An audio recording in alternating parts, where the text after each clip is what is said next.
काही राजकीय बातम्या बघूयात। दरम्यान भ्रष्ट मंत्र्यांविरोधात ठाकरेंनी एल्गार पुकारला होता। आज ठिकठिकाणी आंदोलनं केली गेली। त्या संदर्भातल्या टॉप 9 बातम्या बघूयात। देवेंद्र फडणवीस चोरांचे सरदार। फडणवीसांची कीव येते। पाशवी बहुमत असून सुद्धा भ्रष्टाचारी मंत्र्यांवर कारवाई करता येत नाही। उद्धव ठाकरेंचा हल्लाबोल। देवेंद्र फडणवीसांची कीव येते।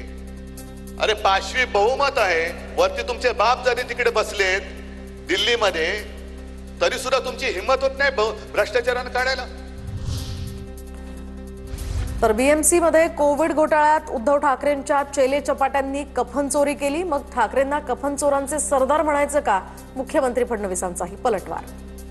ज्यांनी मुंबई महानगरपालिकेमध्ये कोविड घोटाळ्यात कफन खरेदीतही चोरी केली, त्यातही पैसा कमावला, आता कोणाचे सरदार म्हणायचं? उद्धवजींना कफन चोरांचा सरदार म्हणू? ठाकरेंच्या शिवसेनेचं राज्यभर आज जनाक्रोश आंदोलन। दरम्यान या आंदोलनामध्ये भ्रष्ट मंत्र्यांमुळे राज्याची बदनामी होत असल्याचा आरोप। मुंबईतील आंदोलनात उद्धव ठाकरे स्वतः सहभागी। बुलढाण्यातही ठाकरेंच्या शिवसेनेचं अनोखं आंदोलन। वादग्रस्त मंत्र्यांचे मुखवटे घालून निषेध व्यक्त। नागपूर आणि पुण्यात सुद्धा ठाकरेंच्या शिवसेनेचं अनोखं आंदोलन। कलंकित आणि भ्रष्ट मंत्र्यांची हकालपट्टी करावी अशा आशयाच्या घोषणा।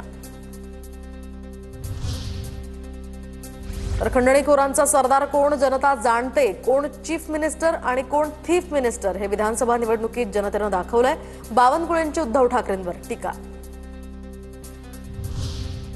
उद्धव ठाकरेंच्या काळात कोरोनामुळे गेलेल्या बळींना जबाबदार कोण? केशव उपाध्येंचा सवाल। तर ठाकरेंच्या शिवसेनेच्या मोर्चावर भाजपची टीका।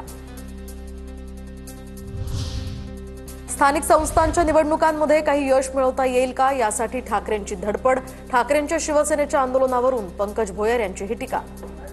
काही दिवसांमध्ये स्थानिक स्वराज्य संस्थांच्या निवडणुका होणार आहेत, तर ह्या निवडणुकीमध्ये किमान स्थानिक स्वराज्य संस्थेमध्ये तरी आपल्याला थोडंफार यश मिळता येईल का? त्यामुळे अशा पद्धतीचे काही कॉन्ट्रोवर्शियल कामं करण्याचं काम या ठिकाणी उद्धव बाळासाहेब ठाकरे या शिवसेनेच्या माध्यमातून होते।